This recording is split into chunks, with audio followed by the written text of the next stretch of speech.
온라인으로 수요기도에 참석하시는 모든 분들을 환영하고 축복합니다. 이 시간 다 같이 기도하시고 찬양으로 들어가도록 하겠습니다. 기도하시겠습니다. 사랑이 많으신 아버지 하나님, 감사합니다.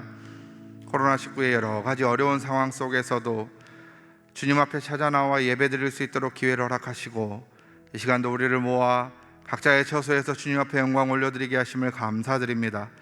이 예배를 통하여 주님 허락하신 은혜를 받게 허락하여 주옵시고, 단 한 사람도 은혜에 제됨이 없도록 인도하여 주옵소서. 감사합니다. 예수님의 이름으로 기도드리옵나이다. 아멘.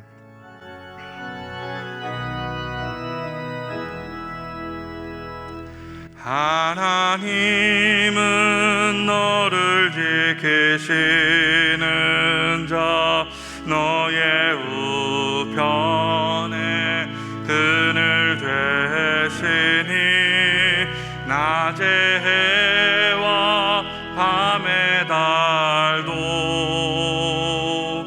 너를 해치 못하리. 하나님은 너를 지키시는 자, 너의 환난을 면케 하시니 그가 너를 지키시리라. 너의 출입을 지키시리라. 눈을 들어 산을 보아라. 너의 도움 어디서 오나. 천지 지으신 너를 만드신 여호와께로 눈을 들어 산을 보아라. 눈을 들어 산을 보아라. 너의 도움 어디서 오나. 천지 지으신 너를 만드신 여호와께로다.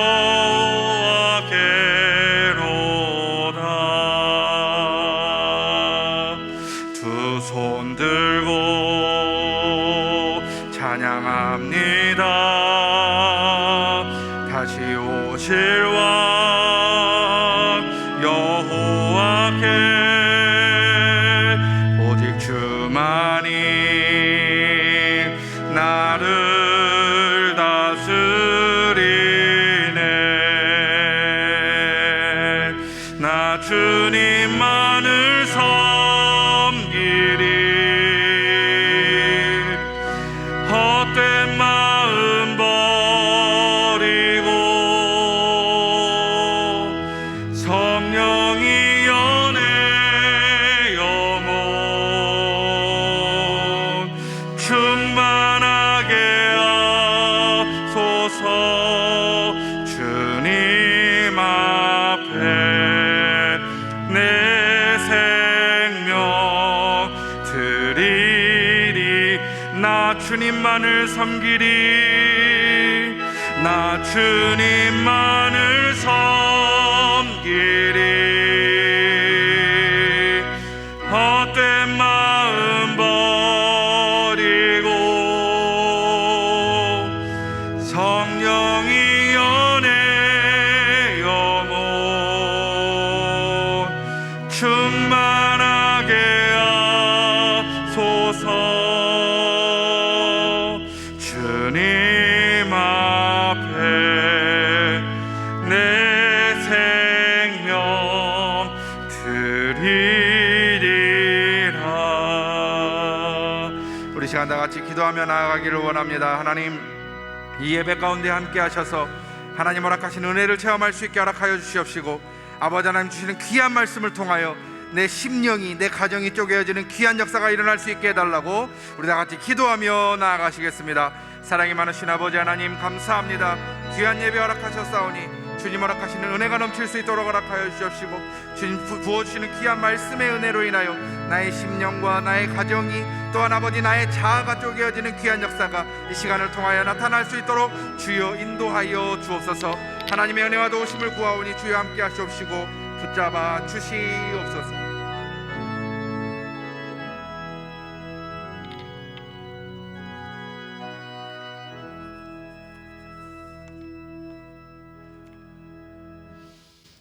하나님의 뜻대로 고난을 받은 자들은 또한 선을 행하는 가운데 그 영혼을 미쁘신 창조주께 의탁할지어다.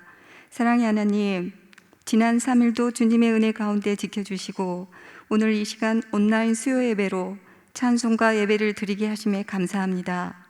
이 귀한 예배 시간을 사모하는 마음으로 각자의 초소에서 삶으로 드리는 예배의 모든 순서를 통하여 우리의 영혼이 샘 얻기를 소망합니다.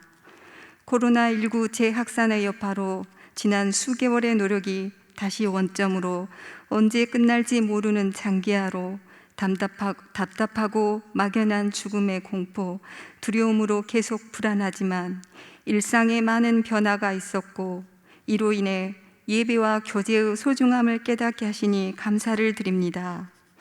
늘 예배할 수 있어서 예배의 소중함을 깨닫지 못하였고 온 맘 다해 예배하지 못했음을, 늘 함께할 수 있어서 지체의 귀함을 깨닫지 못하고 판단하고 정죄했음을 고백합니다. 인간의 교만함과 이기심과 탐욕으로 죄의 심각성을 인식하고 악한 길에서 돌이켜 여호와께 돌아가는 회개가 일어나 지금은 겸손히 하나님 앞에 나아가 엎드려 기도의 손을 모아야 할 때입니다.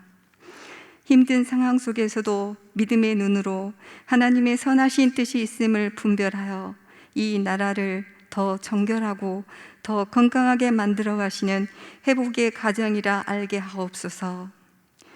모든 상황을 주관하시는 하나님, 저희 안에 계신 성령으로 말미암아 이 힘들고 어려운 시간을 넉넉히 이기게 하시고, 전능하신 창조주 하나님이 나의 아버지이시고 주님만이 견고한 터, 굳건한 반석이 되심을 믿습니다. 세상에 살면서 하나님의 십자가의 크신 사랑을 실천하지 못하고 온전한 마음으로 살지 못했음을 또한 고백합니다. 저희의 죄와 허물을 용서하여 주시옵소서. 주님을 믿는다면서도 내가 원하는 대로, 내가 좋아하는 대로, 내 마음대로 자기 중심적 이기적인 경향을 버리고 하나님의 뜻이 무엇일까 깊이 생각하고 나를 구원하신 하나님의 영원한 영광을 위한 삶이 되게 하소서. 부족하고 연약한 저희를 주님의 말씀 가운데 살게 하시고 하나님의 자녀로 살게 하심에 감사합니다. 매일 삶의 현장에서 만나는 사람에게 예수 그리스도의 향기를 전하게 하시고 주 안에서 서로 사랑하고 긍휼히 여기는 마음으로 이웃의 필요를 채워주는 선한 사마리아처럼 살게 하옵소서. 하나님 아버지, 저희 순천제일교회를 사랑하시어 하나님의 사랑을 나타내는데 제일인 교회로, 주님이 원하시고 기뻐하시는 교회로, 복음을 전하는 교회로, 영혼을 살리는 교회로 거듭나 모든 성도들이 하나 되어 주님의 뜻을 이루는 복된 교회가 되도록 간절히 기도합니다. 이 시간 생명의 말씀을 들고 전하실 홍성호 이임 목사님께 성령의 능력이 함께하사 입으로 선포된 말씀이 영적 권위가 있게 하시며 듣는 저희에게 아버지의 마음을 깨달아 알므로 말씀을 듣고 아멘하여 순종하는 삶이 되게 하시고 큰 은혜의 시간이 되게 하옵소서. 각 교구를 담당하시는 부교육자님께도 사역을 감당하는 데 어려움이 없도록 새 힘과 능력을 주시고 그 가정 가운데 건강과 평안함으로 지켜주시옵소서. 원치 않는 질병으로 고통받는 자에게 치유와 회복을, 연약한 자에게 담대함과 능력을, 절망하는 자에게 소망을, 마음이 상한 자에게 위로와 평안을 허락하여 주옵소서. 늘 주님과 동행하는 삶이 되기를 바라며 하루속히 성전에서 다 함께 모여 온전한 예배 드리기를 원합니다. 예배의 시종을 주님께 맡기며 우리를 죄에서 구원하여 주신 주 예수 그리스도 이름으로 기도합니다.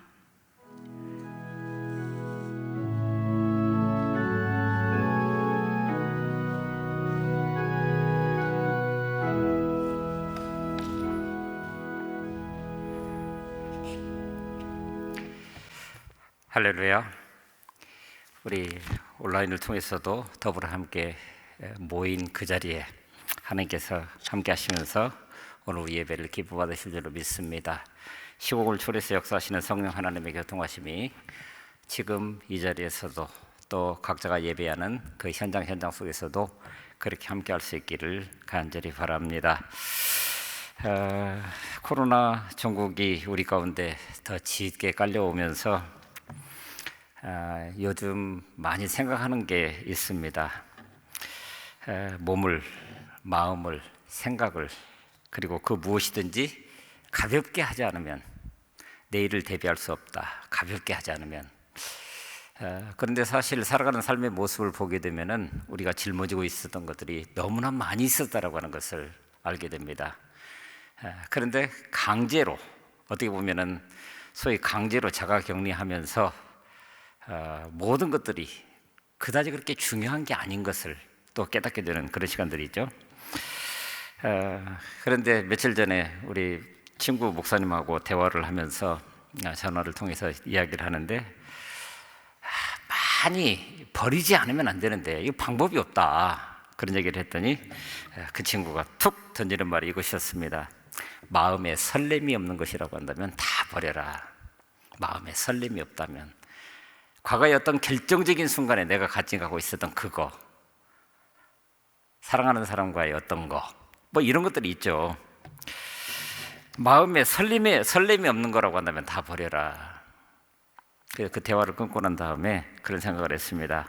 우리의 믿음의 영역에서는 어떤가? 오늘 우리에게 진짜 설렘이 있는 게 도대체 뭐냐? 이렇게 수요 기도회에 함께 모여서 가족들과 더불어 예배하는 이 자리에 주님을 향한 설렘이 있는가? 또 사흘을 또 기다리면서 주님의 날, 또 주님 앞에 서게 되는 그 순간에 오늘 우리를 정말 마음 설레게 하는 게 도대체 뭘까? 이런 것들을 많이 생각을 하게 됐습니다. 오늘 바로 그런 부분들을 같이 좀 나누기를 원합니다. 로마서 9장 25절부터 33절까지 말씀, 우리 한 절 한 절 나눠서 같이 교독하시겠습니다. 제가 쭉 읽어드리긴 하겠습니다만은 우리 옆에 있는 우리 아이들 또는 사랑하는 남편, 사랑하는 아내 더불어 함께 피차에 교독하시면서 하나님의 말씀 깊이 묵상하겠습니다. 25절입니다. 호세아의 글에도 이르기를 내가 내 백성 아닌 자를 내 백성이라, 사랑하지 아니한 자를 사랑한 자라 부르리라. 너희는 내 백성이 아니라 한 그곳에서 그들이 살아계신 하나님의 아들이라 일컬음을 받으리라 함과 같으니라.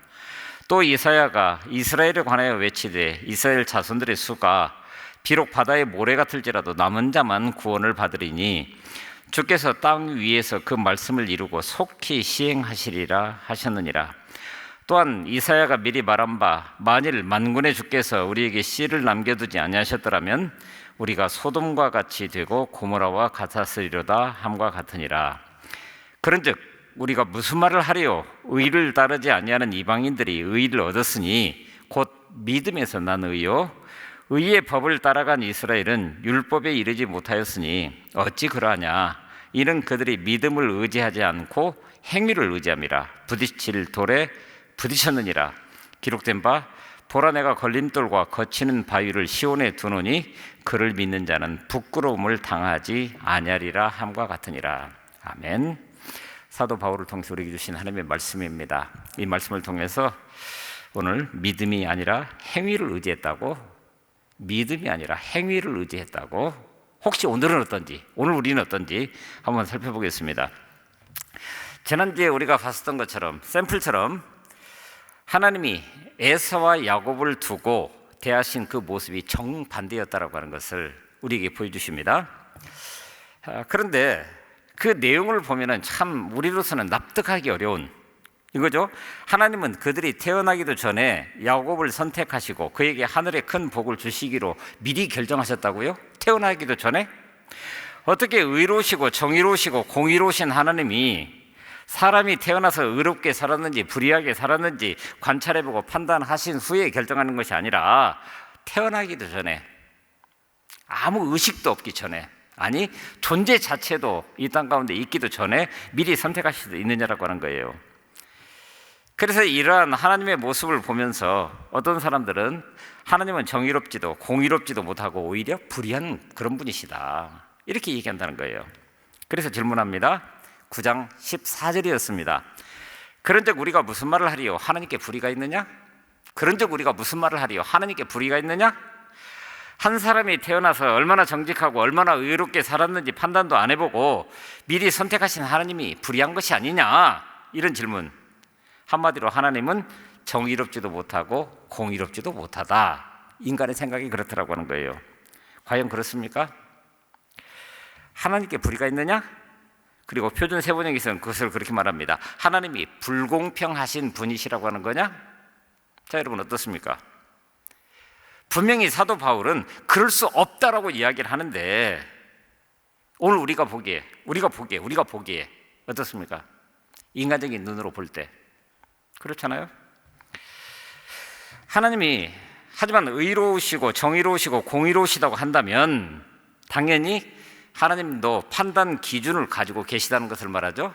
그러니까 뭔가를 근거로 해서 공의롭다, 의롭다, 정의롭다 이렇게 말씀하는 거니까 그 판단 기준이 적어도 오늘 우리 믿는 사람들에게 있어서는 하나님의 말씀입니다. 구약시대는 율법이라고 표현되었었던, 그래서 오늘 우리는 그 율법을 따라서 율법을 잘 지키는 사람에게는 하나님께서 상을 주시고 그런 사람을 의인이라고 이야기를 할 수 있겠죠. 그러나 반대로 율법을 무시하고 지키지 않는 사람에게는 벌을 내리시는 것이 마땅해 보이고 오늘 우리는 그런 사람을 그렇게 해서 죄인이라 이렇게 얘기한다는 거예요.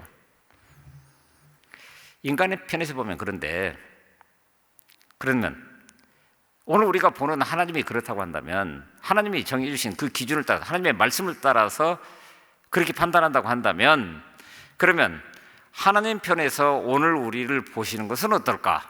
이런 질문을 또 던지게 되죠. 과연 하나님의 판단 기준인 그 율법, 하나님의 말씀에 의하면 그것을 오늘 우리 스스로에게 적용해 본다고 한다면 이 세상에 과연 의인이 있다라고 이야기할 수 있을까? 이런 질문을 던지게 되죠. 사도 바울은 이미 로마서 3장 10절에서 의인은 없나니 하나도 없다라고 선언하고 있습니다. 또 로마서 3장 23절에서는 아예 예외 없이 모든 사람이 다 죄를 범하였다라고 얘기를 합니다. 그러니까 자신의 양심과 경험과 세상의 법의 기준으로 볼 때는 의인으로 인정받을 수 있는 사람이 있을지는 모르겠습니다. 세상적인 어떤 기준, 그걸 따라서는. 그러나 정의로우시고 공의로우신 하나님의 판단 기준인 하나님의 말씀, 하나님의 율법이라고 하는 잣대를 들이대게 되면 이 세상에는 단 한 명의 의인도 없으며 모두 다 죄인이다. 이것을 지난주에 우리가 같이 나눴었던 그런 이야기입니다. 그런데 그럼에도 불구하고 저와 여러분들이 구원받은 사람으로 여기 서 있단 말이에요. 그럼에도 불구하고 오늘 우리는 그 근거를 따라서 이렇다 저렇다라고 이야기를 하고 있기는 한데, 그런데 놀랍게도 그 율법이라고 하는 것을 알고 있는, 하나님의 말씀이라고 하는 것을 알고 있는 사람으로 저와 여러분들이 지금 여기 서 있다라고 하는 거예요. 그러면 이게 어떻게 되는 겁니까?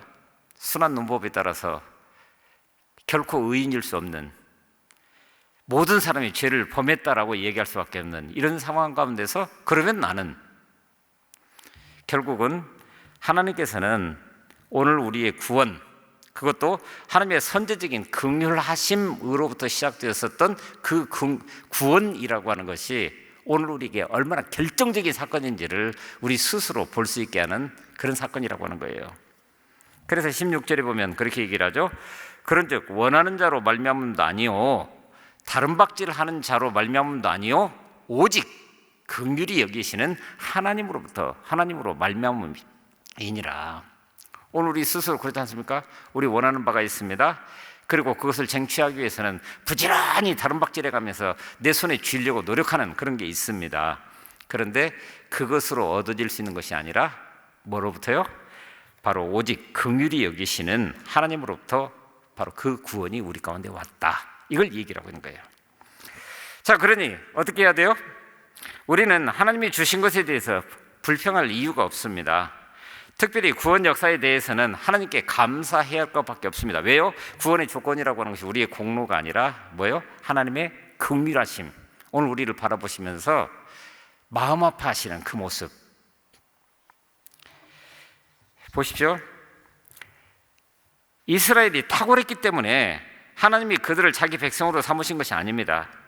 그들에게는 사실 아무런 자격도 없었고 다른 민족과 비교했을 때 보잘것없는 그런 사람들, 특별히 믿음의 조상들을 보면 더더군다나 그런 모습들이 너무나 확연하게 드러납니다.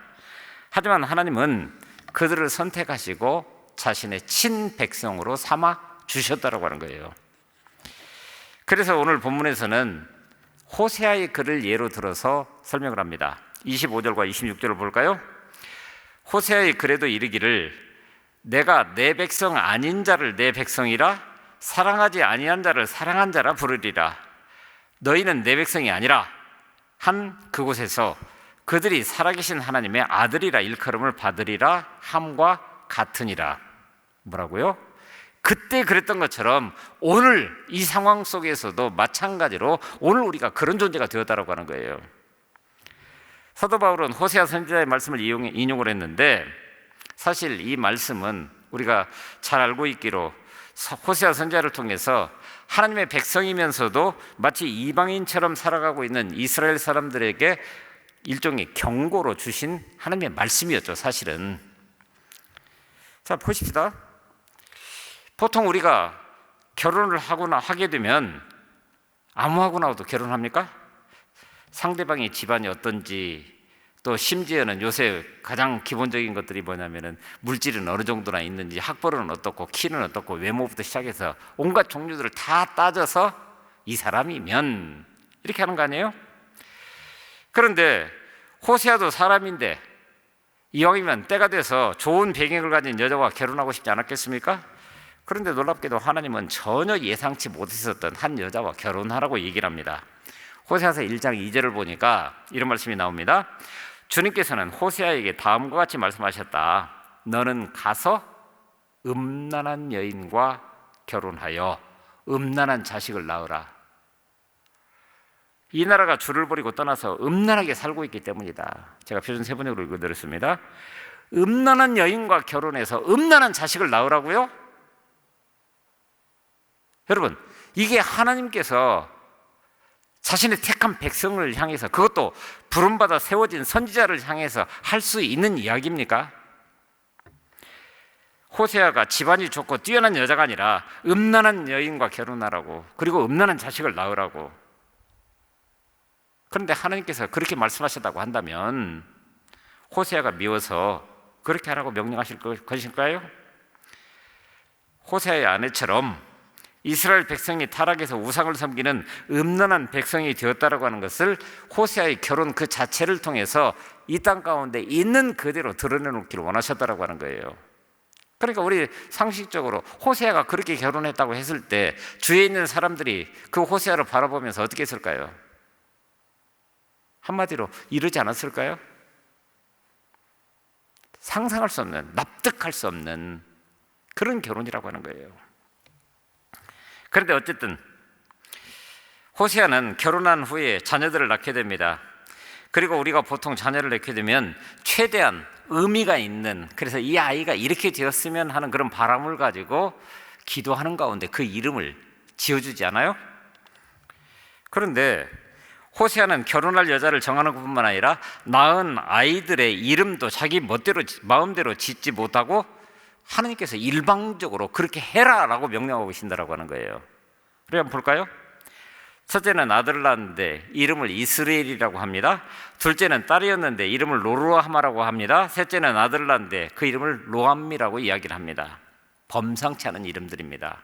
우리는 그저 지나가면서 이스라엘, 로루하마, 로암미 이러니까 그냥 지나가는 이름 같아 보이는데 그 이름이 심상치 않았던 것은 호세아가 낳은 자녀들의 이름 그 자체가 하나님의 징계를 담고 있다고 하는 거예요. 이스라엘, 그 이름을 이스라엘 나라는 곧 망한다, 그런 뜻이에요. 하나님의 백성이라고 자랑하던 너희 나라가 망하게 되는데 그 증거로 이 아이의 이름을 통해서 그렇게 하시겠다라고 하는 거예요. 자, 여러분, 우리가 아이를 낳았어요. 근데 첫째 아들을 낳았습니다. 이게 장래가. 그런데 갑자기 하나님께서 그 이름을 그렇게 지으면 안 된다 그러면서 대한민국은 망한다 이렇게 지으라는 거예요. 지금 오늘 우리 식으로 말하면 만일에 그런 이름을 가지고 이 땅을 살아간다고 한다면 국가모욕죄로 잡혀가지는 않을까 할 정도로 이게 참혹한 이름이라고 하는 거예요. 호세아가 자기 아들이 태어난 후에 그 아이의 이름 이스라엘아 할 때마다 뭐라고요? 이 망할 놈의 나라야, 그 얘기죠. 아이 이름을 부를 때마다 그렇게 부르면 그 부름을 듣는 수많은 사람들이 바라보면서 뭐 아이 이름을 저렇게 지었나 라고 얘기할 만큼. 그런데 이것이 하나님께서 주신 메시지이고 경고라고 한다면 둘째 딸 루하마, 히브리 말에서 로는 부정어입니다. 이게 루하마가 아니다 그런 뜻이에요. 이것은 불쌍히 여기지도 않고 용서하지도 않겠다 그런 뜻입니다. 그러니까 로가 빠지면은 불쌍히 여기고 내가 용서해 주겠다 이런 뜻인데 로가 붙으니까 이스라엘 족속을 불쌍히 여기지도 않고 용서하지도 않겠다. 이스라엘이 지금까지 그렇게 살았다라고 하는 거예요. 이스라엘 백성을 애굽에서 해방시켜 주신 이후에 근데 그들의 삶이라고 하는 것이 젖과 꿀이 흐르는 가나안 땅에서 정말 정상적으로 하나님을 섬기면서 아름답게 살아갈 수 있을 것 같아 보였는데 무려 700여 년이 지나도록 하나님만 온전히 섬기기를 참고 기다려 주셨는데 이제 더 이상 소망이 없다는 거예요. 그러니까 그 딸 이름을 그렇게 짓는 거예요. 셋째, 다시 아들을 낳습니다. 암미가 아니다. 암미는 나의 백성이라는 뜻입니다. 그러면 암미, 내 백성이 아니다. 그러니 결국 이것은 나도 너희의 하나님이 아니다라고 하는 뜻을 밑에 깔고 있는 거죠. 자, 비극이 시작됐습니다. 말하자면 이제 하나님이 하나님을 전혀 모르는 이방인처럼 취급하겠다. 너는 내 백성 아니다. 나도 너희 하나님 아니다. 그러니 우리 아비 어미의 입장에서 아들, 딸의 이름들을 그렇게 지으란 대로 짓고 그 딸, 그 아들을, 그 사랑스러운 아들을 부를 때마다 이것을 선언해야 되니 그 호세아의 찢어지는 가슴이 어떻겠습니까? 자식의 이름을 부를 때마다 자기 민족의 앞날을 생각하면서 얼마나 가슴이 아프고 마음이 절절하고 어쩌면 이건 그냥 삶을 포기하고 싶을 정도로. 우리가 잘 아시는 대로 결국 북이스라엘은 BC 721년에 아수르에 의해서 멸망당했고 남유다는 그로부터 한 150년 뒤에 BC 586년에 바벨론에 의해서 멸망으로 끝나버린 거예요. 그러니까 그 이름의 뜻 그대로. 자, 그렇다고 한다면 이스라엘의 역사 가운데서 샘플로 보여주시던 그 사건이 거기에 있었는데 그리고 그것이 그런 결말을 맺었는데 그렇다면 오늘 우리는 이렇게 질문할 수밖에 없어요. 오늘 우리는 이스라엘 역사 가운데서도 그랬습니다. 그 이후에 그들이 그렇게도 간절히 기다리던 메시아 그분이 이 땅에 오셨어요.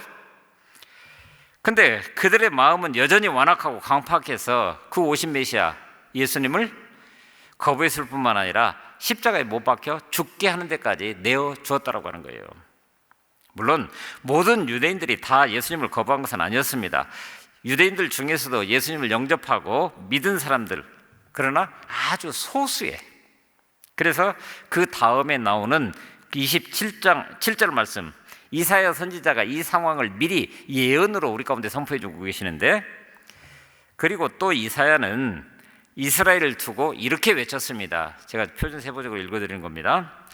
이스라엘 자손의 수가 바다의 모래와 같이 많을지라도 남은 사람만이 구원을 받을 것입니다. 또 어떤 사람이요? 남은 사람, 소수의 남은 자. 구루터기처럼 소망이 없다라고 하는 그곳에 싹이 나고 있는 모습을 보고 있는 거예요. 대부분의 이스라엘 사람들이 예수님을 거부하고 믿지 않을 것인데 오직 소수의 남은 사람들만 믿고 구원을 얻을 거라고요? 사실은 그것도 하나님의 긍휼하신 하나님의 사랑, 하나님의 은혜 덕분에 그렇게 된 것입니다. 그렇잖아요? 오늘 우리가 예수 믿는 것 한번 잘 생각을 해보십시오. 내가 이성적으로 판단해서 그리고 성경 말씀을 예수 믿지 않는 상태에서 읽는 가운데 이것이 정말 진리구나 라고 생각하고 그렇게 믿은 사람이 있습니까? 아니요. 어떤 계기를 통해서 일방적으로 불러주시는 그 하나님의 사랑이, 그 은혜가, 그 긍휼하심이 내게 있어서 그야말로 고린도서 12장 3절 말씀 그대로 성령으로 아니하고는 예수를 주시라 할 수 없느니라. 그러니까 뭐예요?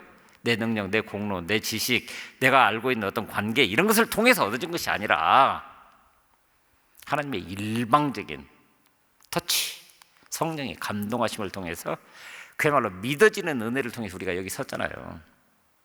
그런데 오늘 우리의 현실 속에서 보아도 그렇죠?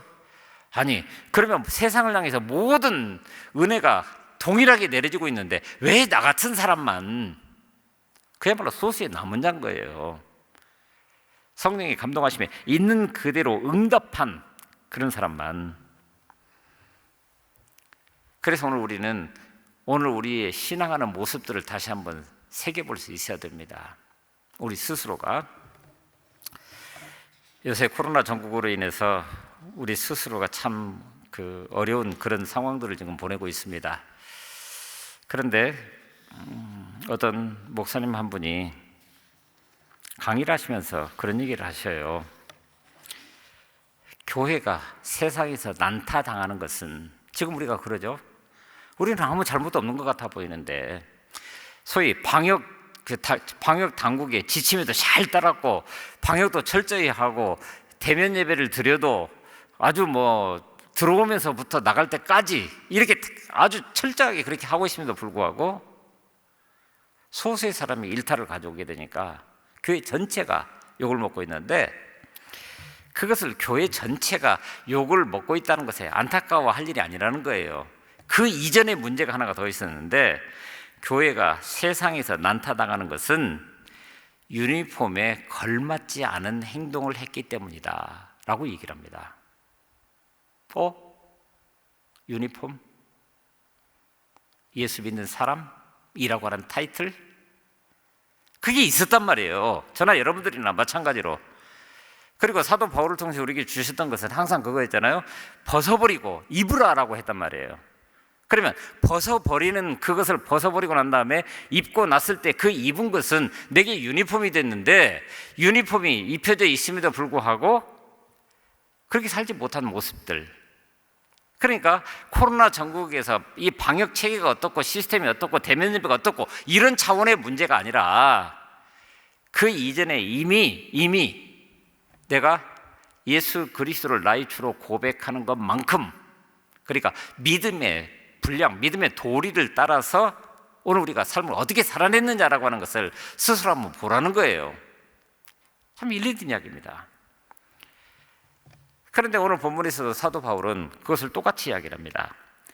우리 32절과 33절 말씀 같이 보실까요? 어찌 그러하냐? 이는 그들이 믿음을 의지하지 않고 행위를 의지함이라 부딪힐 돌에 부딪혔느니라 라고 이야기를 하면서 기록된 바 보라 내가 걸림돌과 거치는 바위를 시온에 두노니 그를 믿는 자는 부끄러움을 당하지 아니하리라. 그런데 문제는 시온에 두었는데 뭐죠? 바로 예수 그리스도가 오신 거예요. 메시아가.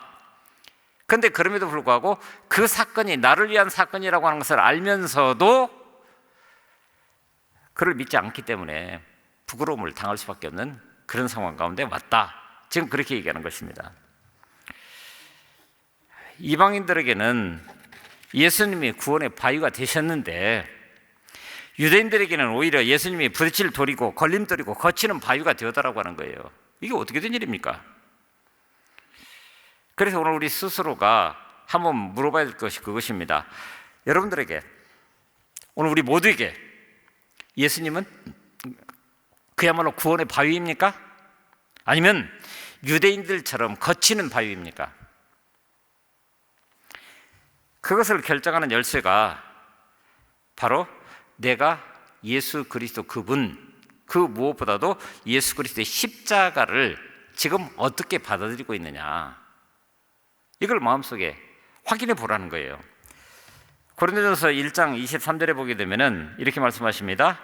우리는 십자가에 못 박힌 그리스도를 전하니, 어떤 그리스도를 전한다고요? 십자가에 못 박힌 그리스도를 전하니 유대인에게는 거리끼는 것이요 이방인에게는 미련한 것이다 라고 얘기를 합니다. 유대인들이 메시아가 이 땅에 오셨음에도 불구하고 예수 그리스도 그분을 나의 메시아로 받아들이지 못했던 것이 뭐 때문이라고요? 바로 예수 그리스도의 십자가 때문이라는 거예요. 우리가 잘 아시는 대로 그들은 창세로부터 시작해서 예수 그리스도 오시기까지 무려 몇천 년을 메시아 오시기를 기다립니다. 그래서 지금도 참 그런 것이 뭐냐면은 가끔 영화나 이런 것을 통해서 보게 되면, 예를 들면은 지붕 위의 바이올린 같은 그 우크라이나 지방에 있었던 그 유대인들의 삶을 통해서 보게 되면은 그들이 끊임없이 기다리는 게 그거예요. 그들이 이제 박해를 피해서, 공산당의 박해를 피해서 사방 각처로 흩어져 나갑니다. 전 세계적으로. 그런데 그들이 흩어지면서 이야기하는 게 뭐냐면은 내년 6월절은 예루살렘에서, 그게 소원이에요. 그러니까 그토록 기다리고 있다라고 하는 거예요. 6월절이 어떤 날입니까? 바로 그들의 해방을 기념하는 날입니다. 그런데 놀랍게도 그 해방의 본질적인 의미는 예수 그리스도를 통해서 이 땅에 그가 오심으로, 십자가에 달려 돌아가심으로 온전한 해방이 이루어졌고, 그래서 오늘 우리가 속칭 고백하고 있는 것처럼 우리의 죄사함과 의롭다함을 허락받아서 하나님의 자녀들은 권세를 주셨다 라고 하는 것을 우리는 믿음으로 고백하는데, 유대인들은 아직도 그렇게 얘기하고 있단 말이에요. 내년 6월절은 예루살렘에서, 내년 6월절은. 그러면서 여러분들 혹시 10개라는 영화 보셨는지 모르겠습니다. 그 10개라는 영화 속에 보게 되면은 그들이 진흙을 이기고 있으면서, 그런데 노쇠해가지고 일을 제대로 못하니까 결국은 그 칼날을 피할 수가 없게 됩니다. 그래서 결국 죽어가고 있는데, 죽어가고 있을 때 한 노인이 울부짖던 소리, 내 때에는 메시아가 오시지 않으셨군요. 그렇게 간절히 기다렸단 말이에요. 근데 그분이 이 땅 가운데 오셨거든요. 근데 그 오신 메시아를 받아들일 수 없었던 이유가 뭐였어요?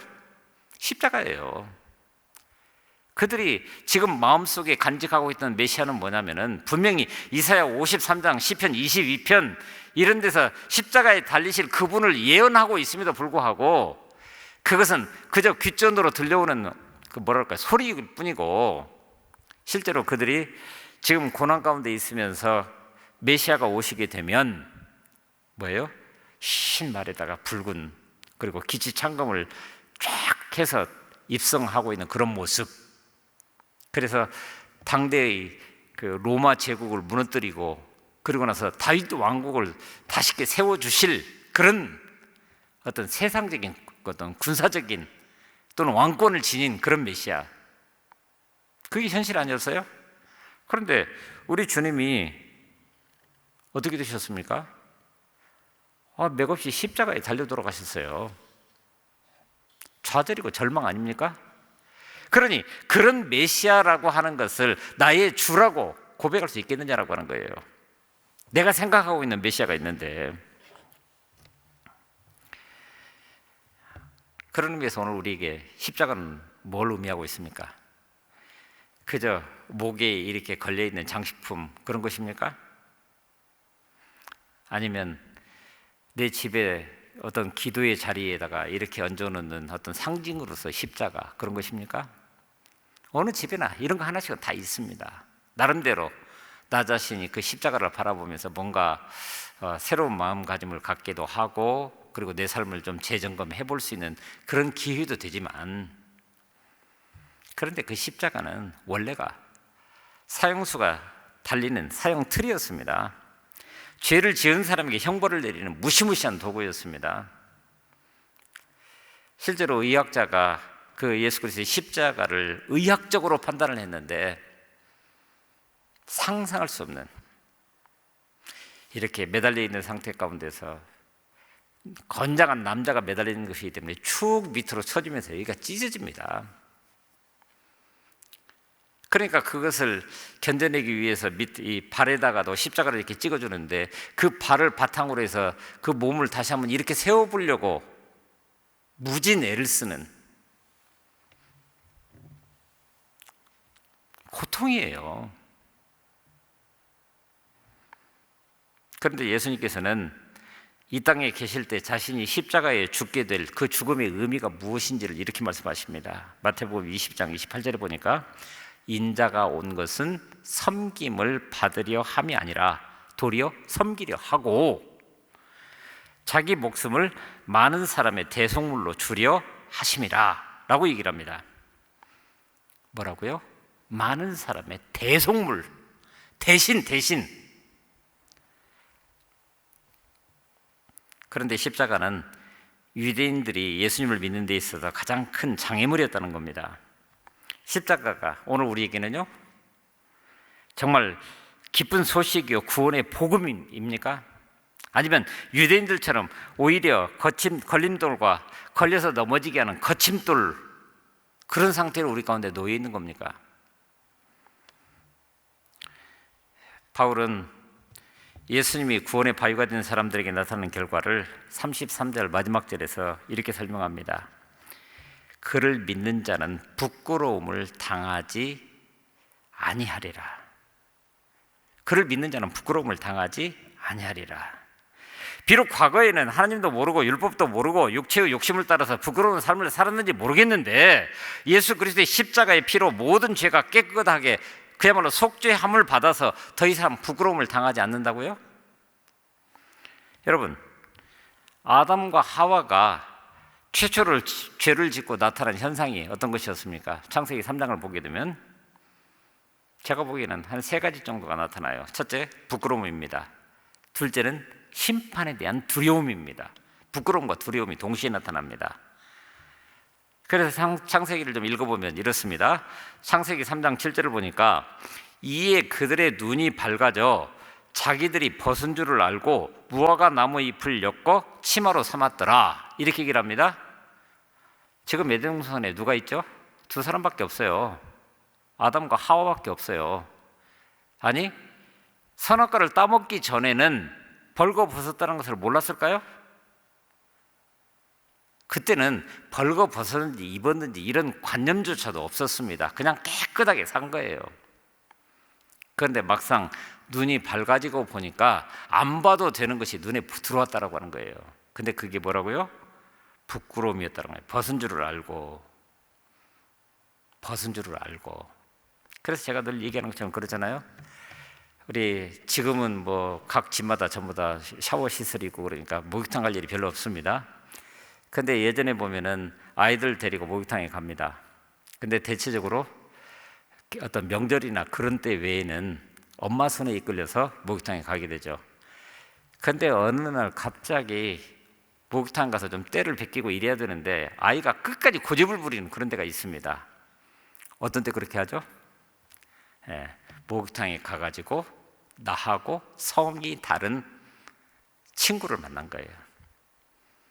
아니, 그전에는 아무 문제가 없었는데 그 결정적인 순간에 뭐예요? 다르다라고 하는 것과 다르다라고 하는 것을 통해서 내가 부끄러움을 느꼈다라고 하는 거예요. 자, 그러자 그날 바람이 불 때 동산에 거주시는 여호와 하나님의 소리를 듣고 아담과 그의 아내가 8절입니다. 여호와 하나님의 낯을 피하여 뭘 피했다고요? 하나님의 낯을 피했다고. 자, 그런데 하나님께서는 좀 모른 척하고 넘어가 주실 일이지 9절에 보니까 여호와 하나님이 아담을 부르시며 그에게 이르시되 네가 어디 있느냐. 그러자 10절에 기가 막힌 얘기를 합니다.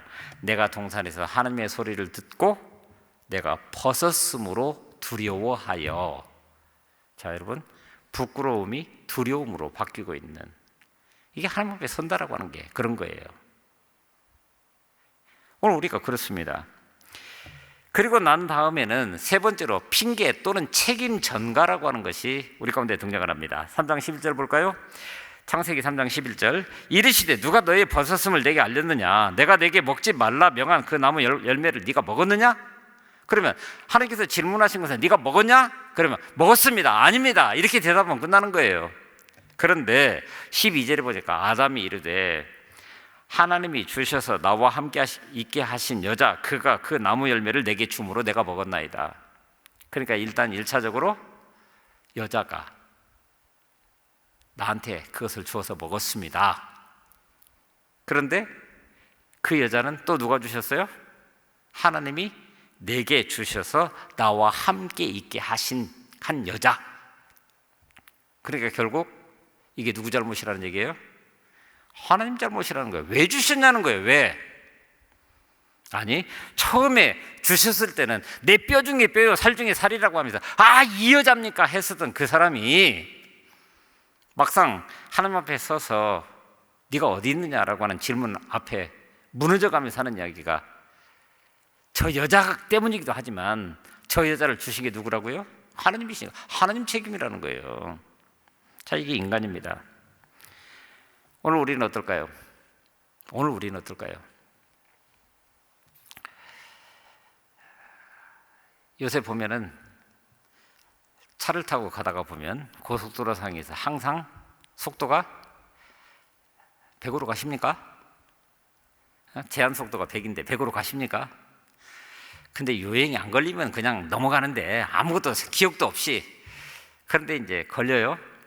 그러면 항상 뭐라고 그럽니까? 이 차가 너무나 잘 만들어졌다고. 그리고 도로가 너무나 잘 닦여 있다고. 달린 건 누군데? 자, 보십시오.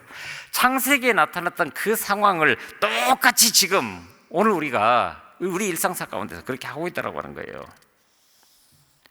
우리는 늘 그런 식으로 문제를 제기하면서 자기 책임을 남에게 전가합니다. 이미 아담과 하와가 그거 따먹을 줄 뻔히 알면서도 선악과를 만들어서 그들을 죄에 빠뜨린 책임이 하나님께 있는 겁니까?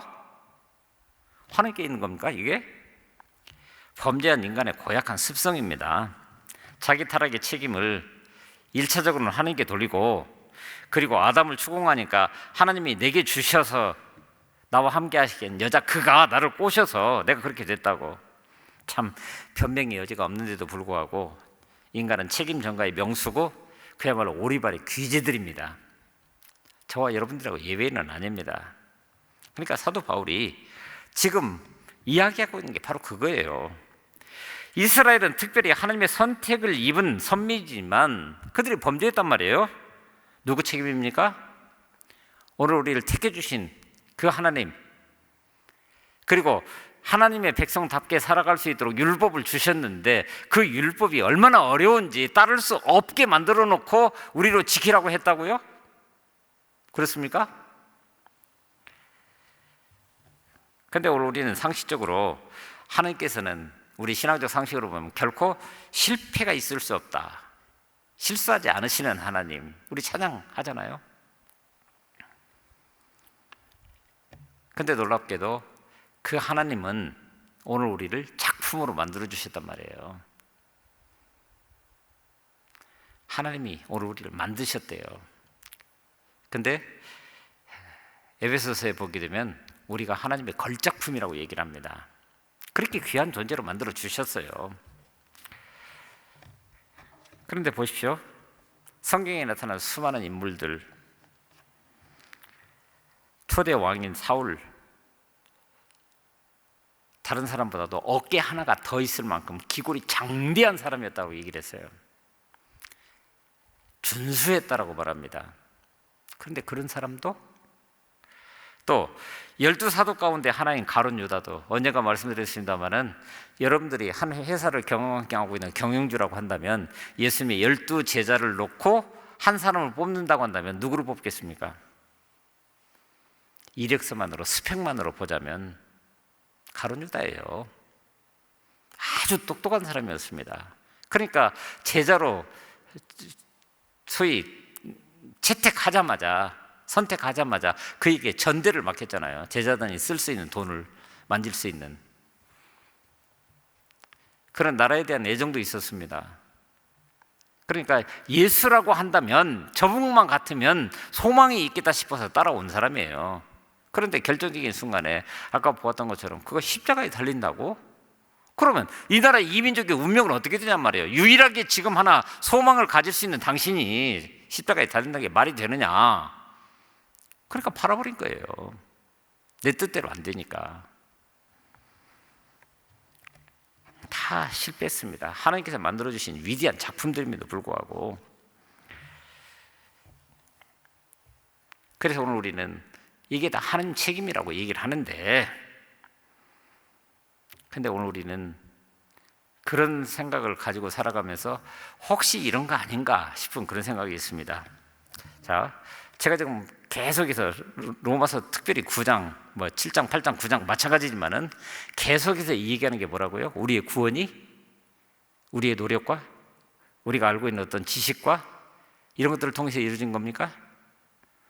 아니요. 하나님의 전적인 은혜, 전적인 주권, 무엇보다도 그 하나님의 긍휼하심. 근데 그럼에도 불구하고 특별히 한국 사람들 가운데는 그런 게 있는 것 같아요. 세상에 공짜가 어디 있어?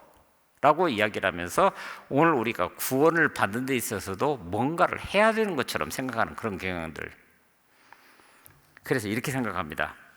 구원을 내가 믿어서 이루었으니까 이제는 내 삶은 성령의 몫이다. 내 몫이 아니에요. 성령이. 그러니까 조금 전에 말씀드렸죠. 책임 전가할 수 있는 좋은 구조. 나는 이렇게 하고 싶은데 사도 바울식으로 하자면은 내 마음에 원하는 바 선을 행치 못하고 원치 않는 바 악을 행하는 그런 모습, 죄 가운데 있는 모습, 이걸 보면서 변명하면서 하나님 책임이라는 거예요. 성령 하나님이 알아서 이렇게 가야 될 것인데, 그런데 예수 그리스도의 십자가는 그런 책임 문제를 얘기하는 게 아닙니다. 바로 구원의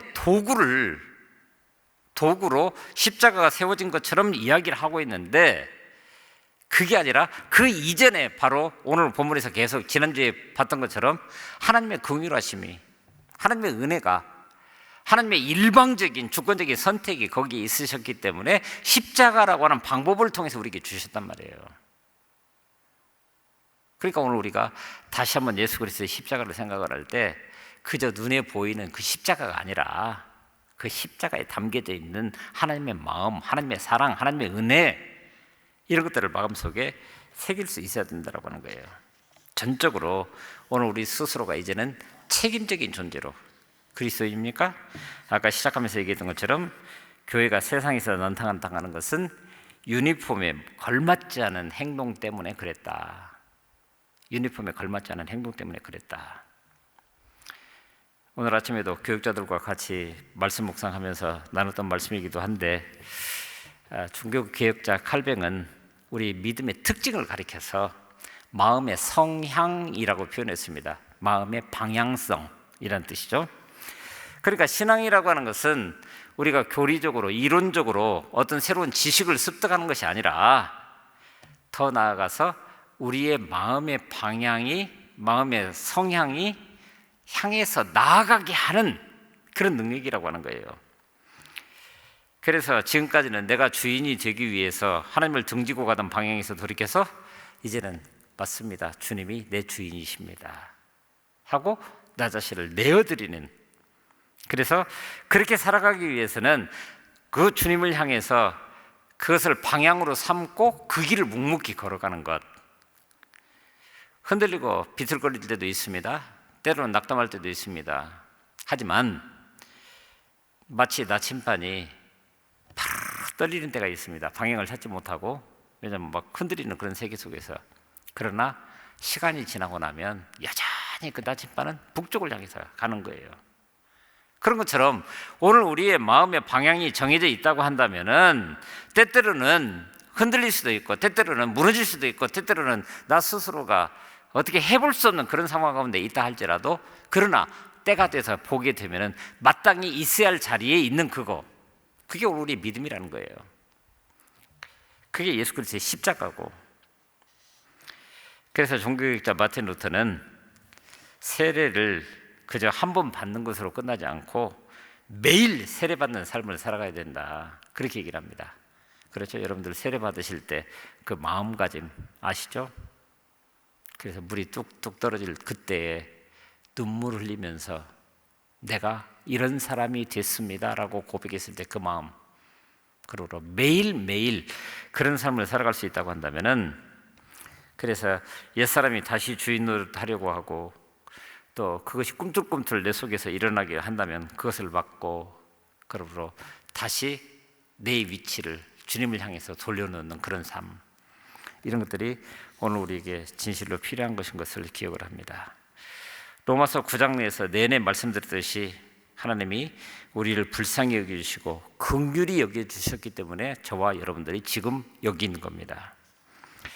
저도 가끔 그런 생각을 해보게 됩니다. 만약 그 부르신 그대로를 따라서 목사가 아니고, 이런 생각을 해볼 때가 있어요. 목사가 아니고, 근데 다른 직이 생각이 안 나요. 뭐에다 대입을 해봐도 그냥 이거 이 자리에 서 있는 이거 외에는, 시작하면서 말씀드린 것처럼 마음에 설레임이 없는 것들은 다 버려라. 나 자신을 가볍게 하지 않으면 미래를 대비할 수 없고 내일을 향해서 나아갈 수 없는 그런 요소들이 우리 가운데 있다고 한다면, 오늘 다시 한번 나 스스로를 바라보면서 하나님이 왜 나 같은 죄인에게까지 그렇게 놀라운 은혜와 긍휼을 베풀어 주셨는지, 그러니 감사요, 감격이요, 찬양일 수밖에 없고, 너무나 큰 은혜를 받았기 때문에 작은 일로 인해서 쉽게 넘어지거나 또는 불평하고 원망하면서 살아가는 그런 존재들이 아니라, 오히려 내가 받은 그것을 감사 감격하면서 이제는 하나님의 그 긍휼하심을 세상 속에 같이 나눌 수 있는, 그래서 내가 먼저 깨달은 이 복음이, 예수 그리스도의 십자가 그 사건이 나만을 위한 것이 아니라 내 주위에 있는 수많은 사람들에게도 함께 해야 할 사건이라고 하는 것을 마음속에 새긴다고 한다면, 바로 그쪽을 향해서 아름답게 나아가는 오늘 우리 삶이 함께 해야 될 줄로 믿습니다. 이제 우리 함께 같이 기도하겠는데요, 오늘 기도는 그렇게 하겠습니다. 제가 한 구절을 먼저 기도합니다.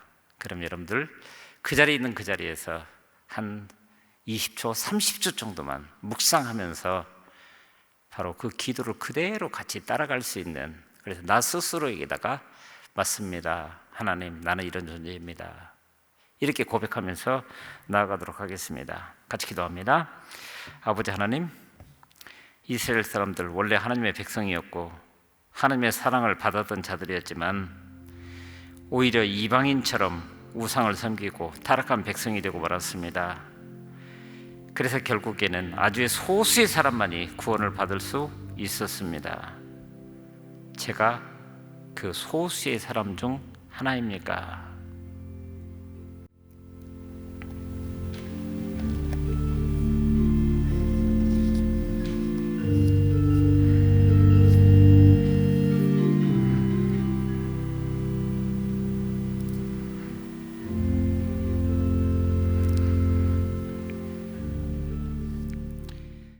하나님 맞습니다.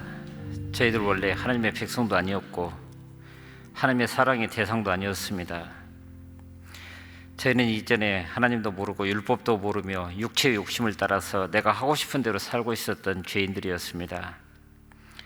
하지만 하나님의 놀라운 은혜와 긍휼히 여기심을 받아서 십자가에 못 박히신 예수님이 저희에게 십자가의 복음이 더 이상 걸림돌이요 거치는 바위가 아니라 구원의 반석이요 피할 바위가 되어서 영원히 흔들리지 않는 구원과 영생의 복을 누리게 하신 것을 감사드립니다.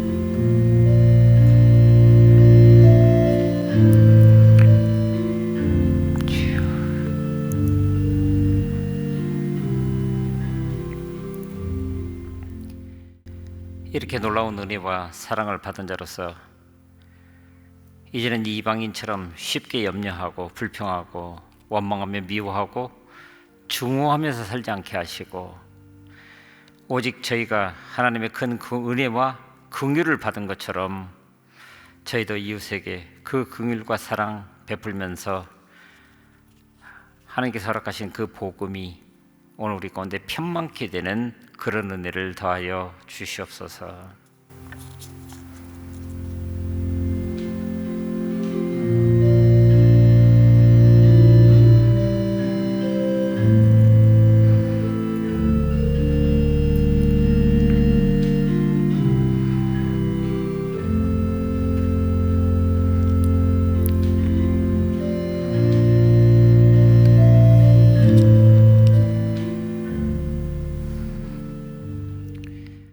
오늘도 저희에게 물질과 시간과 은사를 선물로 주신 주님께 감사를 드립니다. 코로나 전국 흐트러져 가고 있는 이런 세계 속에서 든든한 반석 위에 세워주신 그 은혜를 마음속에 새기면서 주님의 은혜의 선물로 주신 이 귀한 것들을 누구에게나 불쌍히 여기는 마음과 긍휼히 여기는 마음으로 나누며 서로 사귐이 있고, 그러므로 복음의 따스함이 우리 모두를 감싸할 수 있는 그런 일들에 귀하게 사용하면서 살게 하여 주시옵소서.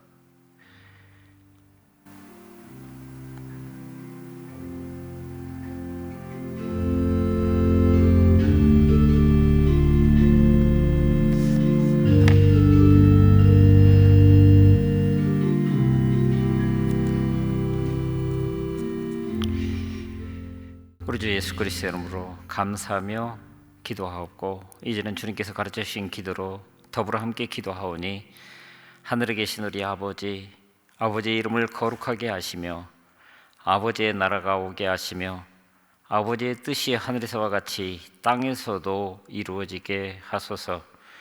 오늘 우리에게 일용할 양식을 주시고, 우리가 우리에게 잘못한 사람을 용서해 준 것 같이 우리 죄를 용서해 주시고, 우리를 시험에 빠지지 않게 하시고 악에서 구하소서. 나라와 권능과 영광이 영원히 아버지의 것입니다. 아멘.